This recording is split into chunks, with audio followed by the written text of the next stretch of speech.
Hello everyone, welcome to This Day. It is Thursday, April 30th, last day of the month already. How'd that happen?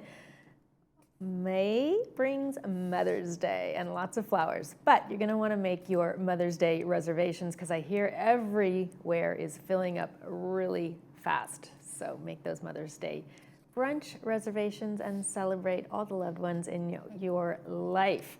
On today's show, we've got a third mutual update with Jim Hopkins. Always such a pleasure to have him on the show. He's going to tell us about communications, finances, and much more. A lot of information that you're going to want to need, that you need to hear, for your life here in the community. All right, let's move on. Planned power outages. This is going to be the last day we're going to talk about this, folks, so put it on your calendar. Southern California Edison has scheduled infrastructure work planned for Monday, May 4th from 8 to 3 p.m. There will be a temporary power outage for the tennis center and the driving range area. The power will be shut off. That's going to affect the court lighting, the electrical outlets, and the electronic gate access.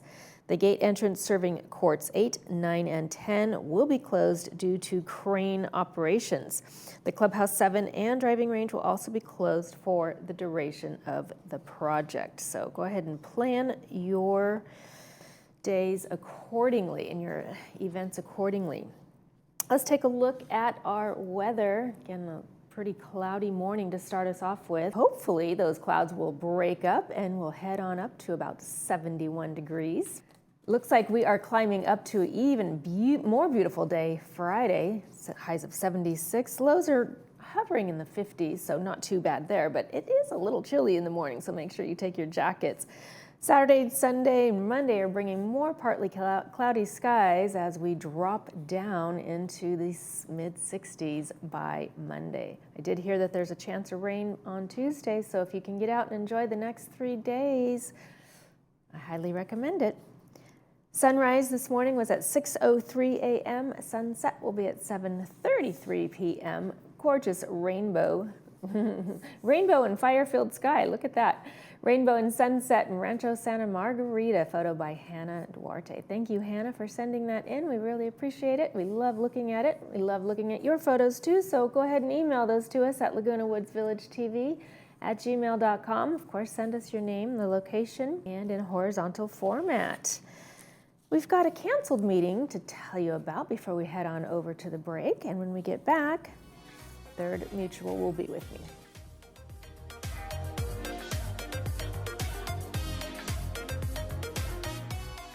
Welcome to Adapt to It, your neighborhood resource for all your home medical supplies. For over 20 years, we've helped Laguna Woods stay safe, prevent falls, and remain independent. We modify your shower or bath for safer entry and exit. Stay mobile with walkers, scooters, and wheelchairs as light as 14 pounds. Our lift chairs provide heat, massage, and a gentle lift when you're ready to stand. And at bedtime, our adjustable beds help you find the perfect position for rest. We're here for all your needs throughout the day. When you can't change it, adapt to it. For nearly 40 years, Pacific Cardiovascular Associates has been the leading cardiovascular clinic serving Laguna Hills and Laguna Woods. At PCA, our board-certified heart specialists provide compassionate care from initial consultations to routine follow-ups and more. We offer echocardiograms, stress tests, vascular studies, and pacemaker checks, all in one convenient location. With free parking and full wheelchair accessibility, PCA makes care easier than ever. Visit our website or give us a call to schedule your appointment today. If you're exhausted after conversations, it might not be you. It might be the strain of trying to hear. Today's AI-based hearing devices can do real-time situational analysis, helping reduce background noise so you can follow speech without working so hard, often leaving you feeling more relaxed and engaged. Try Audibel Eris. All insurances are accepted, and take advantage of our field trial that lets you test the environment where it matters the most, your daily life. Call us today, and remember, tell them Stuart sent you. Caring Senior Service provides a variety of care services to help seniors age in place. We follow the mantra, when family can't be there, we can. We started our business almost 30 years ago because we realized that seniors in these situations still need loving care. To learn more about how we can help your family, contact us today.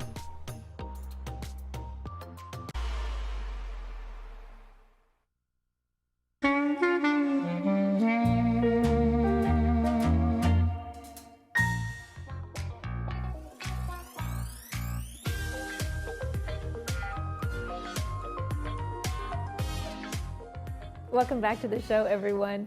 I've got Jim Hopkins with me. He's going to give us a third mutual update, but before he does that, he just told me that he's one of the first residents to have the Ting in his home. Well, Ting actually, Internet in the your first home? third board member. Okay. First third Yeah. board member. Yes, I'm sure that's the case because I live in the third portion of United.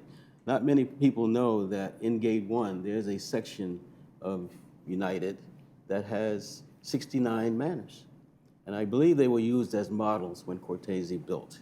Oh, is that So right? by the time they were ready to be sold, he had already converted to the condo model versus the co-op model.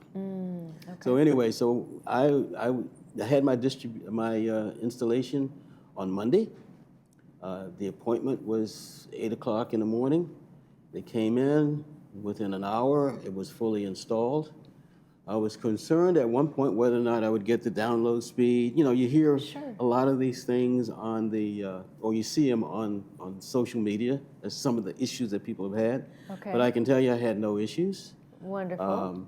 I named my new Wi-Fi and its password exactly the same as the old. And that made the transition of all my devices just almost seamless. There were some special devices such I a had to good do some point. things, but I named it the same. And so when I unplugged my existing Wi-Fi, just to test it so that it weren't two operating at the same time, over time, in some cases it took a little longer for others, but they all converted to my new Wi-Fi. And I have Alexa, I have camera, I have a laptop, printer, all of those kinds of things. Right. And they all converted because they looked at the Ting Wi-Fi, so this existing Same name and password, password. and just moved right on over. So That is such a great point, Jim. Thank you for bringing that up. yeah, my experience has been excellent. And I shared that with my neighbor, actually went over and helped her to convert. She did not name her Wi-Fi the same, but she didn't have as many devices. I knew if I didn't, You'd be changing passwords I'd be for changing days. passwords, and it'd have been forever. Yeah, that would have been, but that would have yeah. created a little Yeah. frustration. So it was a assuming- great experience, but I know I And must. how's the speed? How's Wow, the everything speed, going well? I'm one of those techies, I guess, and so I measured the speed the night before with my old, and I measured right before the installation, I measured my speed, and then right after, I measured my speed. The download speed quadrupled. I went from about 250, 280, 290, 250 to, in some cases, over 1,000. The furthest point in my home, I live in a Casa Linda, the furthest point in my home from the router, I still had around 900 Wow. down, okay, and about 900 up, whereas before I had 22 up. You're kidding. Yeah. That's So quite significant. It's quite significant. So I've had no issues. Like I said, it was Monday that I had the installation. I've had no issues. The technician installed. He came in and he put little what do you call those little dust things for your feet so that he would not little, track little booties. booties, foot booties, I guess. Yes. And I said, you don't need to do that because I still have to clean. He said, oh, no, I do that. So I was, that was something my wife would have enjoyed. Oh, that's fantastic. Well, thank you for sharing. Yeah. That's such wonderful news. Yeah, it's great. Great Yeah. experience. Fantastic. All right, well, let's get on over to your third mutual update. The first thing you want to talk about is your communications update. Yes. One of the things, the CEO, Siobhan, comes in and she gives us the CEO update. So this is not relative necessarily to the third mutual, but the community experience. Okay. And on March 16th, right, we had the resident services answered 100% for the first time, 100% of all the calls. There were 312 calls, and there were no callbacks required. Wow. Okay, yeah. Wow. So she was very proud of that, and resident services should be, and VMS should be, but very proud of that. We're trying to increase our communication, period. And a lot of that has to do with all of us as residents becoming familiar with technology, okay? over 1.2 million emails were delivered. Okay, the open rate is significantly higher than the national average, 2 times in fact. Yeah, look at that. And the click-through rate, what that is you can open it, but did you actually research something? Okay. Did you And click through? The click-through, yes. And that was about 13%. And that's about 2 times the national average. So we've got some tremendous things that are happening here. And we, as senior citizens, are doing an adequate job of converting. I think we could do better, but converting to, I'll call it the new technology, because it is significant. It is significant. And if we don't do that, trying to communicate with 12,736 homes, 18,000 residents, can be difficult. I hear a lot of folks come in and say, well, I didn't know that. And myself, I've said that on occasion. And I realized that, you know what, all I needed to do was go up on the website or make a special visit once a week, twice a week, whatever that is, and go on the website and see what's going on. There's so much to learn here, and there's constantly so much going on. Absolutely. That I'm sure that those, and the online engagement, when you're saying more than 1.2 million emails are delivered, yes. Is that informative emails? Is that including club events or That's anything happening in informative emails, not the club community? events, Okay. but the events associated with the community. Okay. Okay, and of course, some of it is emails when you have a request in, an email reply, etc. It comes through. So a lot of these are just the emails in communicating with residents directly. Mm-hmm. Fantastic. And you have a number of website users as well. Absolutely. Over 1 million page views. Yes, yes. So we're getting there as residents. We're getting there, and it's a transition. It's a journey. It's a journey. I mean, we think of, at least I do, I think of the email as being something that's always been there. But, emails are just 20, 25 years in the making right now. Okay, Is when that you think right? about it. Is that You go it? back a little bit in the 90s, and we were using emails. Right. I was fortunate enough to use a system. I worked for a company that had an internal mail system prior to that. And so we had an internal mail system on the computer. So when we started converting to emails, which is, I guess, in the mid 90s maybe. Okay, so maybe 30, 35 years. Mm-hmm. But anyway, we have, so we're just getting used to it. Now, us younger people, 30, 35 years is basically That's pretty all they recent. know.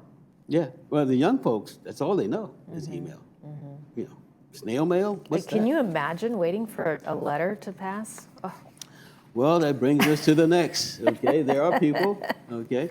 We all have the ability to sign up for email communications in terms of both our acknowledgement, or when we get our statements, et cetera, from VMS, okay, or from the mutual. We have the ability to get those via email, okay? Get all the communications via email. And many times we either forget, but it costs us money, okay? It costs the village, therefore the residents, money when we don't sign up for email. So we're trying to encourage people to do as much signing up for email. Now we're realizing that for some, that transition may be almost impossible because they may not even have it. Because, we've got a wide range of people here in the village, and that's going to take time for that transition to take place. But the mailing cost is about $95,000 per year, okay? Now, about a third, of the 12,736 homes have signed up for an electronic mailing, which is great. I myself just signed up for the electronic removal of funds for my HOA fee, all right? And I just did that maybe 3 years ago. Now, I've been here for 13 years. So I was reminded, Jim, how can you ask people to do that when you haven't done it yourself? And I actually thought I had, because I was sending the money myself as opposed to having it withdrawn. Oh. And so for me, it felt like it was automatic. automatic. I wasn't writing a check. And I realized they still had to do something different in order to receive that. Sure. So I was reminded by the finance department that I should convert. I actually came in not to complain because as a result of me initiating the funds, I missed out on the increase in 1 year. So the first month, I had to pay a penalty, and I was kind of like upset paying the penalty, and I was basically realized it was my fault. Oh, Yeah. I hate when that happens. Yeah. You want to complain, and no, it's your fault, Jim. It's on me. So It that's- happens to all of us. Yeah, well, that was my incentive for converting right away. Absolutely, Yes. absolutely. And I love that all paper mailings consume Oh yeah. Well, if you're 4,700 a tree hugger, I shouldn't say that. I know that's politically incorrect. And is But- that in just the Laguna Woods area? Yeah, that's just Laguna Woods. If the 2 paper mailings take 4,700 pounds, which is the equivalent of 56 trees, I understand, to mail out everything. So that's a lot of trees. That's a lot. Okay, that's a lot of trees. I wonder how big those trees are. Don't get too deep with that question. No, I'm not. Yeah, that's a good question though. Is it one of those giant sequoias or? I was just watching a documentary on sequoias last night. I saw something that too. The largest trees and Yes, King. I'm going to think of the name, yes. but yes, I saw something like that. I don't think it was. I was watching YouTube, so. it was a But, yeah. California documentary that I was watching. Yeah. So Highly recommend it. yes. I've actually gone through a sequoia tree. I was driving on the coast, and a long time ago, and there's a tree that has a Yeah, you could drive little through tunnel through it. So Is that in Muir Woods, I think? yes. So interesting. Yeah. We have a beautiful state, don't we? Yes. Okay, so So in order to enroll in the electronic delivery yes, system, to enroll in electronics, just go to vmsinc.org, and that will guide you through the sign up for the email Fantastic. address, the electronic delivery. So I would urge everybody to at least take a look at it Right, because it'll make your life a lot easier. it's one of those things where you can just set it and really forget it. Right? Yes. And again, I myself, I think I'm a techie, and I look at the emails, but I get a lot of emails, and so sometimes I'll click through them, and I won't look at them, and then I realize I missed something that's critical to me and important. For instance, all of the meetings, we get, they're available online. The agendas and all the details are available online. All right? And all we had to do to understand what's going on in a lot of the committee meetings also, except for closed meetings, they're online. So that information is available, and it would be a benefit for people who want to be involved in certain things, certain aspects, if you're interested in landscaping, community activities, et cetera, to understand what's going on at the committee level. Now, Jim, there's a lot of spam emails that get through into people's inboxes, and a lot of the retail and other emails are constantly being fed into our email boxes. What is one thing in terms of either from a sender or a subject line that people can quickly understand and grasp? Oh, this is from VMS. This is important. Okay, what I do, well, first of all, I think VMS, they identify themselves when they send us something. The other thing I do is when I get constant emails or emails that I don't want, I immediately call it spam. And my email provider will then take that, and instead of receiving it into my email box, puts it into my spam box. Right. Then I can go take a look at the spam box a little bit later and say, oh, did I make a mistake, or do I now want to see from these people? But generally speaking, and I get a lot of emails because I've been on several boards. I get a lot of emails. I also like a lot of news coming in. So I'll get probably 100 emails at least a day. Right. And that's not counting the spam. Right. So when I get something that's really too spammy, I just click spam, and the next emails will go into my spam. Right. So- That's a great way to filter them, Yeah. because otherwise it's overwhelming, and you're right, you might overlook some important information. Yeah, and I'll go through my spam and to see whether or not it's something that because of my feelings at the moment. I called it spam, but it's something I really want to keep, right? I've done that a couple of times. Oh, for sure. We all have. Again, you're not alone in this. All right, Jim, let's talk about the exciting new Arbor bus route. Well, yeah, another thing that the CEO let us know about was the new bus route, okay? That's a great shopping area. It's a great shopping area. It wasn't available via bus before. And it comes at no additional cost to us because they made some adjustments to the existing bus routes. And now this bus, which goes to the arbors, and I don't know if everybody's familiar with the arbors, but that's on the other side of the freeway. I'm going to say throughway, that's a New York term.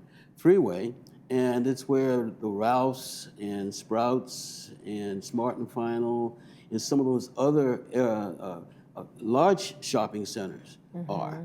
And so it actually, I think it stops at In and Out. I think it stops, or close to. So, Jim, I think, are there shopping centers on both sides of El Toro? Is the bus just going to one side versus the other? Because I know there's like a Home Depot. Well, they mentioned Smart and Final, so it must go on the other, both sides, because there's a Home Depot and Smart and Final on one side, okay? And then there's Sprouts and Ralph's on another side. So I'm sure, shouldn't say I'm sure, but it probably goes into the arbors and then makes a circle and goes out of the arbors into the Smart and Final / Home Depot shopping centers. There are actually two different shopping centers there. Right. Okay, so it probably does that, but it's, you know, it's worth the ride. In fact, our committee did go on the ride. I missed it because of something else I had to do, but there's a good picture of the committee chair, the GRF committee chair, Jeannie Costello, just smiling as she takes one of the first bus ride over in that area. Oh my goodness. So I think it's a great opportunity for people to broaden their shopping horizon. Absolutely. Yeah. And the hours are, there's basically 4 hours if you want to take up the full 4, right? Yeah, it leaves at 10 o'clock from Clubhouse 1. It's an hourly trip, okay? And so, I mean, you have adequate time to shop and get back, okay? Because, and you know that it's at a certain time, it's going to, once they drop you off, there's a pickup coming. So it gives you lots of time. So it's a great, I thought it was a great idea that that department, the director of that department and the staff decided to take a look at that. Absolutely. And that was all the residents that went through the committee structure. We talked about that. That went through the committee structure. It was surveyed, okay? And there was a lot of apprehension as to the change and what it meant. But eventually people understood it and said, yes, that's what we like doing. Again, it happened at the committee level. So by the time it got to the GRF board, it was a fait accompli. Anything new is hard to get used to, right? Yes, yes. And we didn't lose anything, again, because we still have the prior trips. There were some adjustments that were made based on ridership. Right. Yeah. Right. Fantastic. Well, that's great news. Let's talk about your consent calendar coming up. Well, one of the things that happens this was a very, very ordinary meeting. We didn't have a lot of unique things happening at this meeting. And so one of the things that happens at a board meeting is something called a consent calendar, which is essentially, these are all the things that don't necessarily need to be discussed, all right? And so just I'll call it perfunctory. For instance, there's recording of liens. Okay, we can't disclose who those liens are against, okay? And then there's also certain requests that come, perfunctory requests that come through landscaping or manner alterations, which the board technically has to approve. And so they've gone through the committee. The committees have said yes. And so usually it's not necessarily a rubber stamp because we review everything prior to the meeting. But generally speaking, it doesn't need to be discussed at a board meeting. And so we just allow that to go through. And just a little conversation about the liens. Many times people don't realize, our residents don't realize that there's a responsibility that we have. We live in a condo community. It's unusual to have a condo community that's not a high-rise or multi-story. And so when you have all of that, you have to define what's common territory and what's not common territory. Everything outside of the walls is common, belongs to the mutual. So in some cases, people don't realize that. They're responsible for some repairs, et cetera. They don't do them. VMS is forced to come in and make those repairs because it's impacting everybody else. Exactly. And so the resident gets charged with that. And of course, the resident is not happy about that in many cases. And so they go through a process of adjudicating it within the context of the condo association. And they're found that they have the responsibility, and they end up not paying it. And so we're forced to record the liens. We do have options, okay? It's not something we want to do to our fellow residents, but it happens, yeah. Not a pleasant thing to do. Yep, and this is pretty straightforward. We updated the Mutual Standard 44 regarding the electric vehicles. The current law requires the mutual be an additional insured, okay? And Senate Bill 770 eliminates that requirement. So we had to make certain changes, and we did some wordsmithing too, where we had to make certain changes to update our standards to reflect what the new bill, Senate Bill 770 reflects, all right? And then, of course, the alteration policy for accessibility, okay? We went through that, and we have a new set of attorneys in third, and that attorney took a look at those policies and made some slight but significant changes in terms of the language, and it clarifies the responsibilities and requirements of the resident versus the mutual. So it's more of a clarification. For most people, it's like, who cares? But it's something that we have to do. We've got quite a few standards that we have to submit to. Of course. All right. And then wrapping it up with a third mutual financial report. Yes. Well, I'm pleased to say that it's early in the game right now, but we're running a surplus, and that's usually for timing. Some of the things that we had planned to happen. The operating income, by the way, is pretty much standard. It's the HOA fees, et cetera, and we're pretty much up to date on that. The operating expense is a little bit behind what we had planned, but that's usually timing. Some of the things are planned monthly, and others have to be planned differently. Our resale history, by the way, is... Got some great numbers here. Well, they're great, but if you notice, from 2026, they're down in terms of the number of homes sold, but they're up in terms of the average. And that probably reflects where the homes are being sold. So it's early to make any sort of analysis, firm analysis from that. But the 35 is probably commensurate with what's going on in the condo industry period, the home industry period. All right, Jim. Well, that's going to wrap it up for your brief interview. Thank you so much for joining me today. Thank you. Thank you for having me. Appreciate you being here. Tomorrow on This Day, Michael will be back with Adapt to It, and Sports Corner with our very own Cole Young will be here. That's going to do it for this episode of This Day. Of course, from all of us here, we wish yours a beautiful one.